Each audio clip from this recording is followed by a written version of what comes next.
This is CBN Newswatch. It is Monday, August 3rd. Thank you so much for joining us. I'm Ephraim Graham. Ahead today, as the city of Portland, Oregon and the Trump administration try to work together against the violence there, still more outbreaks in recent days, including burning Bibles and the flag. Tropical storm Isaias is heading up the East Coast with possible landfall in the Carolinas. A prominent California politician and the NBA, what do they have in common? Some controversial views on China. And one well-known pastor is asking Christians to fast and pray for America for 21 days. All those stories and more are ahead in this edition of CBN Newswatch. We want to begin this half hour with the unrest in Portland, Oregon, where the federal courthouse remains a flashpoint for both protesters and riots, including burning Bibles and the flag after 2 straight months of violence. The Trump administration met with city officials to find a solution. Chuck Holton was on the scene in Portland and brings us this report. Tear gas, tossing Bibles into fires, and burning the American flag. Just the latest from nightly riots that have drawn thousands to this city park in front of Portland's federal courthouse. Some say they're just protesting for racial justice. Others want to defund the police nationwide. Windows were smashed, buildings defaced, and fires burned nightly around the courthouse. But Portland Mayor and Police Commissioner Ted Wheeler ignored the conduct, even joining the protesters in calling for federal police to leave the area.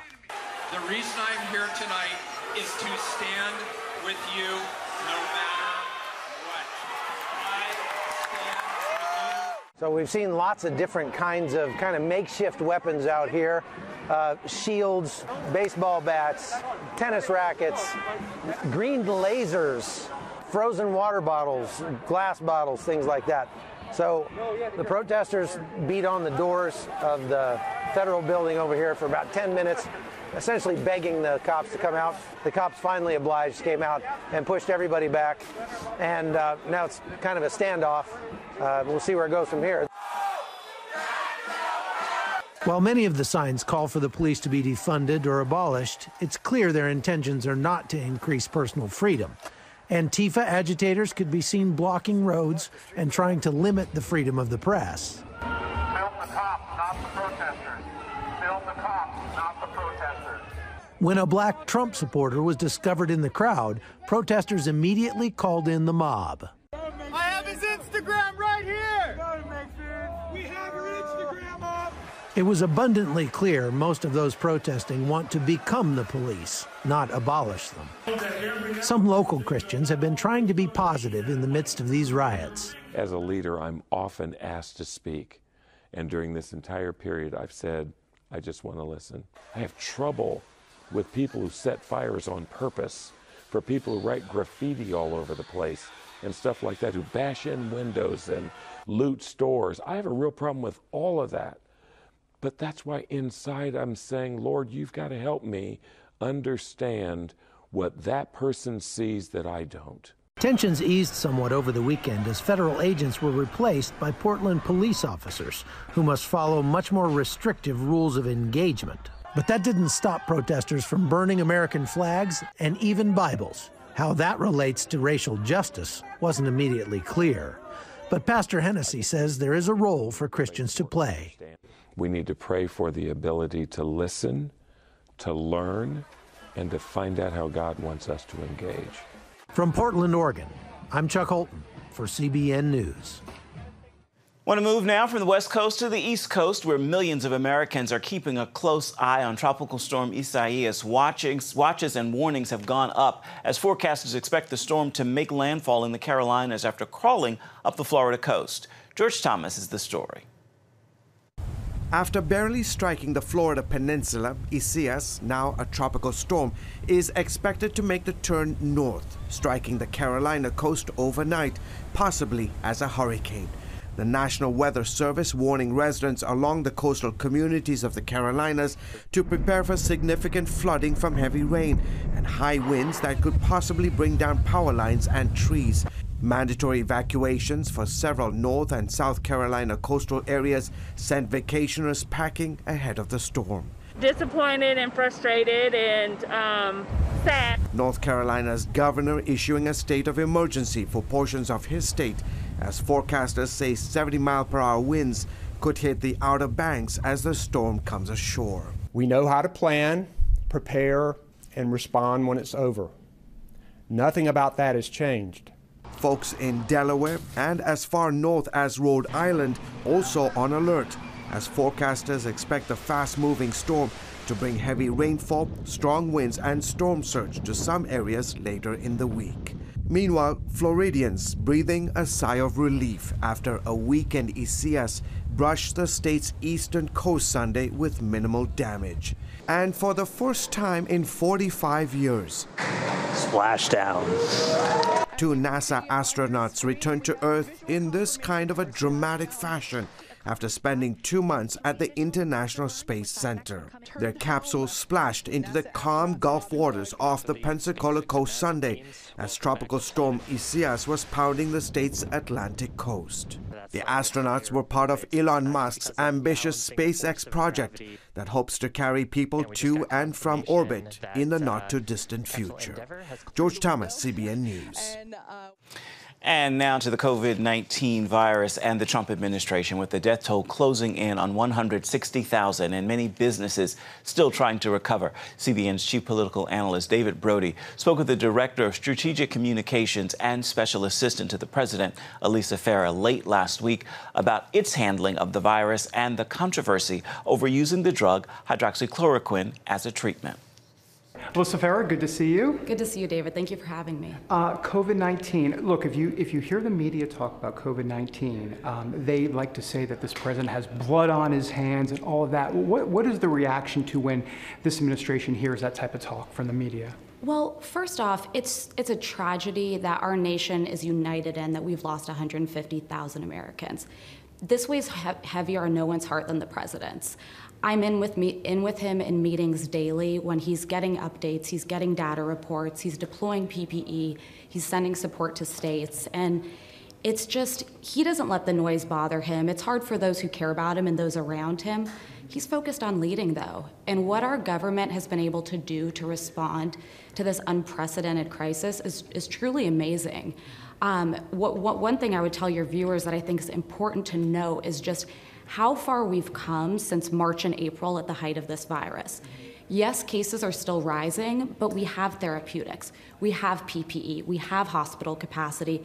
We've actually got some exciting announcements coming on further therapeutics soon, and we're racing toward a vaccine. And that is all thank you to President Trump's leadership. So you think that media narrative is pretty much bogus? It is. Listen, the media plays an important role in public health and in getting information to the American people.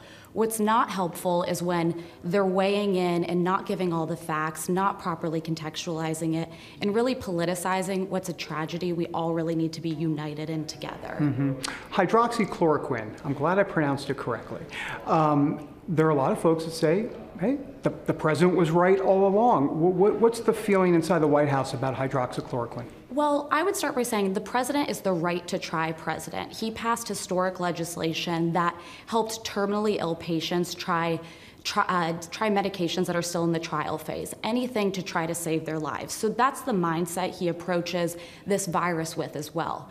We've always said, while talking about hydroxychloroquine, you should only take it in consultation with your medical professional, so with a doctor. Let me move on to news of the day a little bit. There was a tweet from the president this morning, on Thursday morning, where he talked about, and he put a lot of question marks after it, but should the election be delayed? We've already heard Senator Mitch McConnell and Ted Cruz come out and say, no, we're not going to delay the election. What was the thinking behind that tweet? Yeah, so the president was raising awareness about the issues with mass mail-in voting. So he's been raising alarms about this for a while. When you have states send out mass ballots to voters to turn in at any time, they're ripe for fraud. So an example we would point to is a New York congressional district had their election was weeks ago, but the results have yet to be called 3 weeks later because of mass mail-in voting, some fraud related to, and just not being able to account for the ballots. So the point he's making is, if we go to this model and we do this across the board, how can we even be sure that the election results are going to come on election day? The economy, some tough numbers today in that second quarter. What does that portend for the future potentially, because last time I checked, the third quarter comes after the second quarter, and oh, by the way, that could be right around October. Yes, so we were anticipating poor numbers for Q2, just to be honest. If you think about it, April and May, the economy was artificially shut down to deal with coronavirus. So millions of businesses weren't operating, money wasn't circulating in the economy. We started some phases of reopening in June. So we anticipated, actually our projections showed it would be worse than the 32% it ended up being. But we do think, GDP growth is a bit of a lagging indicator. We expect that Q3 is going to be significantly better.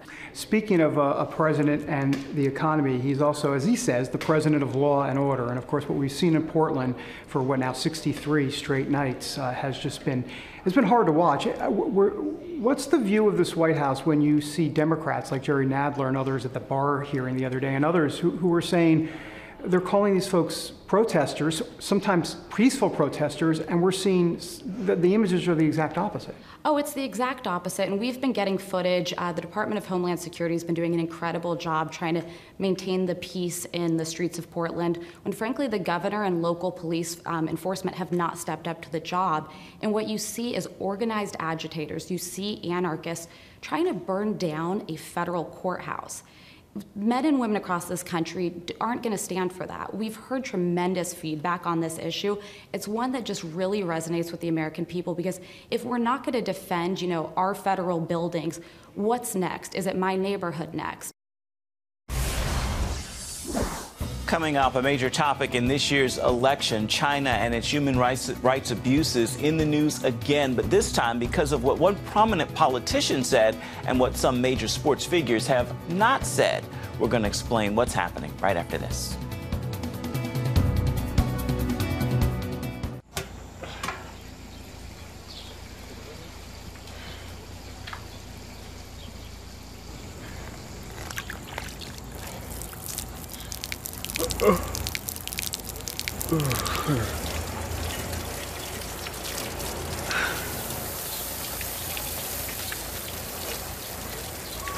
Life is better with a good night's sleep.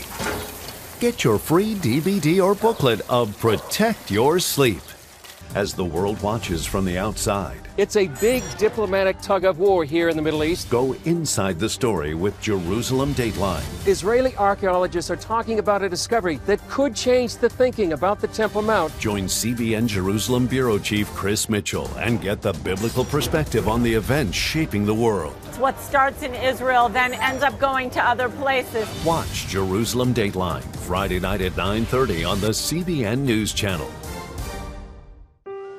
Life. It's meant to be lived fully. Jesus said it. I came to give you life. Life to the fullest. Life in your family. Life in your finances. Life in your body, mind, and spirit. Life in your everyday.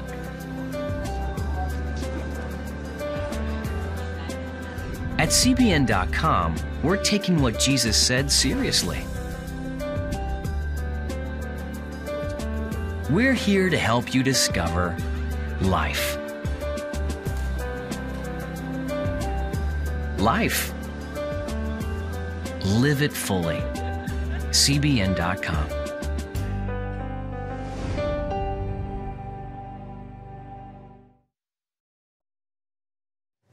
The NBA season has begun again, but amid controversy over its dealings with China and the human rights abuses there. And it's not just the NBA. California Democratic Senator Dianne Feinstein raised some eyebrows with her remarks about China as well. With us now to talk more about it is Dan Andros of FaithWire.com. So, Dan, Senator Feinstein heaped praise on China as a, quote, respectable nation that has pulled tens of thousands of people out of poverty in a short period of time, end quote. What's the story there? Yeah, well, it was at a Senate Judiciary hearing, and they were talking about the prospect of Americans suing China over COVID-related damages, as one attorney general did in the state of Missouri. And she was talking about the possible ramifications of that, and do we want to go down that rabbit hole, and will it cause reverse lawsuits against the United States. But that point aside, that was, that issue can be debated. When she described China during this statement, she said, in part, as you mentioned, we hold China as a potential trading partner, as a country that has pulled tens of millions of people out of poverty in a short period of time, and as a country growing into a respectable nation among the world. And that was a very eye-opening comment, considering the many human rights abuses that China has levied against it right now. Indeed. Talk about some of those human rights abuses. Well, there's probably almost too many to list, but a few of the highlights include one of the biggest ones is the millions of Muslims who are in re-education camps across the country of China in various locations. The BBC did a really eye-opening segment on that, where they went in and actually took video of these camps where they just pull people off the streets, and they say that they have extremist views because they're going against communist China.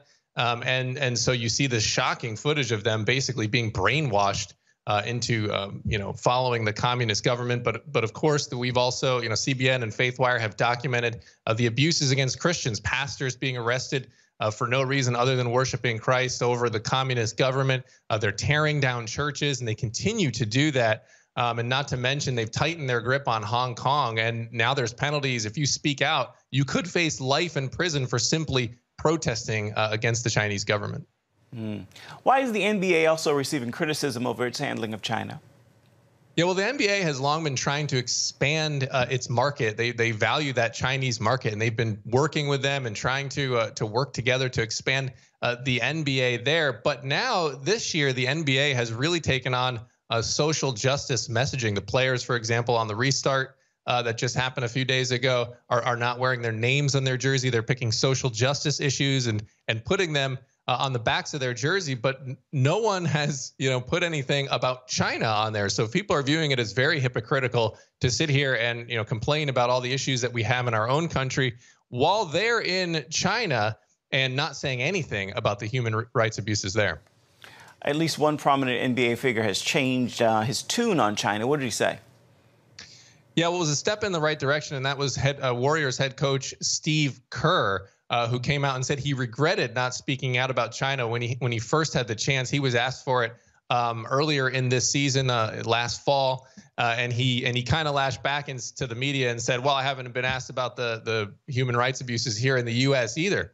And this came after Houston's general manager had spoken out against China's human rights abuses, and LeBron James and others, rebuked him instead of China and said he doesn't know what he's talking about. And so people were kind of scratching their heads at that one. But Steve Kerr is now saying that he wishes he would have stood up for that general manager and sort of backed his right to express his views. All right, Dan Andrews, thank you so much for being with us. I want to remind you at home, you can hear more about the issues at the intersection of faith and culture by tuning in tonight to FaithWire. At 9:30, it begins, of course, on the CBN News Channel. Still ahead, speaking of the NBA, one of its players, a Muslim, is speaking out against a move by the Islamic leader of Turkey. We're going to bring you his story right after this.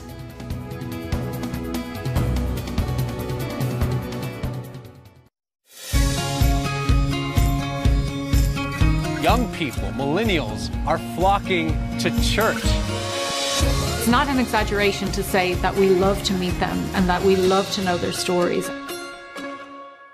On October 1st, 1961, history was made when a tiny station began transmitting the first signals of the Christian Broadcasting Network. CBN, the Christian Broadcasting Network. And now, a new era has begun with the all-new CBN News Channel. Just moments ago, the Iron Dome intercepted an incoming rocket right on the Gaza border. Administering in this area, spiritual warfare is definitely involved. A 24/7 news network, bringing you the news you want from a source you can trust.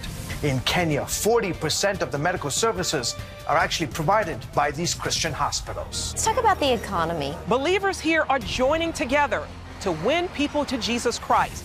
All your favorite shows now in one place. Go to CBNNewsChannel.com to find out how to get the CBN News Channel on your TV all day, every day. CBN News.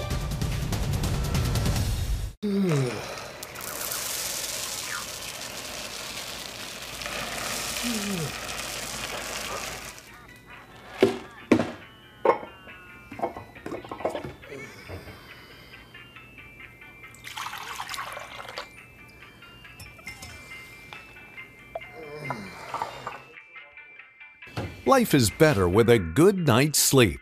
Get your free DVD or booklet of Protect Your Sleep today. Life. It's meant to be lived fully. Jesus said it. I came to give you life. Life to the fullest. Life in your family. Life in your finances. Life in your body, mind, and spirit. Life in your everyday. At CBN.com, we're taking what Jesus said seriously. We're here to help you discover life. Life. Live it fully. CBN.com. Welcome back. Turkish President Recep Erdogan plans has reopened the Hagia Sophia to Muslim prayers. The famous building was originally built as a church and had long served as a church. The move is considered part of his vision of Islamizing Turkey. It has been criticized by world leaders, and Chris Mitchell now reports from Jerusalem that criticism includes a major NBA star who Erdogan has personally threatened. Despite objections from the U.S., Russia, the UN, and the Eastern Orthodox churches, President Erdogan moved forward on converting the historical landmark. It definitely broke my heart because I feel like it's one of Erdogan's games, and I feel like it's completely politically motivated. Turkish citizen and Boston Celtic Enes Kanter told CBN News why he also objected to Erdogan's move. It's away from modern Turkey's secular roots. And also, Turkey has enough mosques around that area, and they're not even half full. So why would you convert another church to a mosque? A Muslim, Kanter is devoted to dialogue and reaching out across religious, ethnic, and cultural barriers. I feel sad for all my Christians, my brothers and sisters out there, because the Hagia Sophia was a World United Nations heritage site. So as a Muslim, I'm deeply pained by the decision. When I was in Turkey, I had so many Christian friends, and they're actually one of the most humble and one of the most, this kind of people I have ever met. For years, Kanter, a human rights advocate, has spoken out against Turkey's human rights record. Turkey is the #1 in the world that put the most journalists in jail. That shows that there is no freedom of speech in Turkey. Religion expression, there is no democracy or human rights. And just because I talk about these issues, Turkish government basically declared me as a terrorist. I actually answered them back and said, only thing I terrorize is the basketball rim. This outspokenness has cost Kanter and his family a price. His father has spent 7 years in and out of jail. I get death threats almost every day. Yesterday, I actually posted a couple of them on my social media, but in America, I'm safe. But Turkish government put my name on Interpol. So it's just because I'm not an American citizen yet. If I leave America, then they can deport me back to Turkey. So I'm just waiting to be an American citizen. Kanter becomes an American citizen next year, and for him, it's about speaking out for those unseen and unheard. You guys know my story because I play in NBA, but there are thousands of stories out there. Their situation is way worse than mine. That is one of the biggest reasons that I'm still spoken about what's happening in Turkey, just because there's so many people in jail right now waiting for help. Chris Mitchell, CBN News, Jerusalem. Coming up, Pastor Jensen Franklin starts a movement for 21 days of prayer and fasting for America during this critical time. We're going to tell you about that when we come back. Stay with us.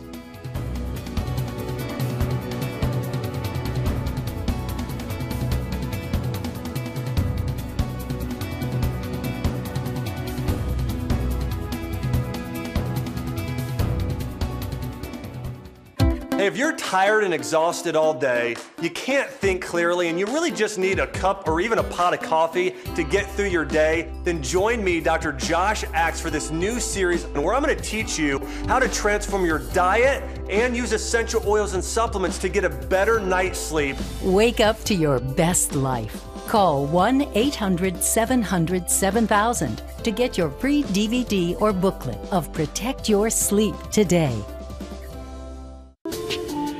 It's about the competition. I kind of put that pressure on myself, and I think people had expectations. It's about overcoming. We use this phrase all the time, keep chopping, keep practicing hard. It's about going the distance. I think as a father, it's my job, to lead, just be the best husband and father I can be. Watch Going the Distance with Sean Brown Saturday night at 7:30. on the CBN News Channel. Orphans Promise is committed to loving and serving at-risk children, to helping keep families together, and to creating opportunities for strong and sustainable communities around the world. We're working in over 60 countries around the world, and with your help, we can do even more. There's an old African proverb I love that says, if you want to run fast, run alone. But if you want to run far, run together. At Orphans Promise, we want to run far so we can touch the lives of as many orphaned and vulnerable children as possible. But we don't want to go alone. We're out to change the world, one child, one family, one community at a time. Will you join us?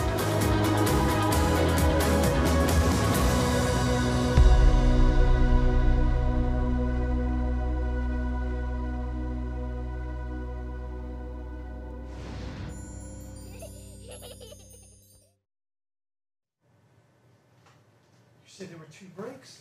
Pastor Jensen Franklin of Free Chapel is calling for people to replace their fears with faith and join together for 21 days of fasting and praying for America as it deals with the coronavirus, the upcoming presidential election, and the economy. The nationwide movement began Saturday and continues through August 21st. It includes online prayer services and messages on social media and Free Chapel's downloadable resources. Pastor Franklin said, quote, "Now is the time. This is the hour to fast and pray for our nation and for its future." You can learn more about this movement and what specifically Pastor Jensen Franklin says the church is praying for by visiting CBNnews.com.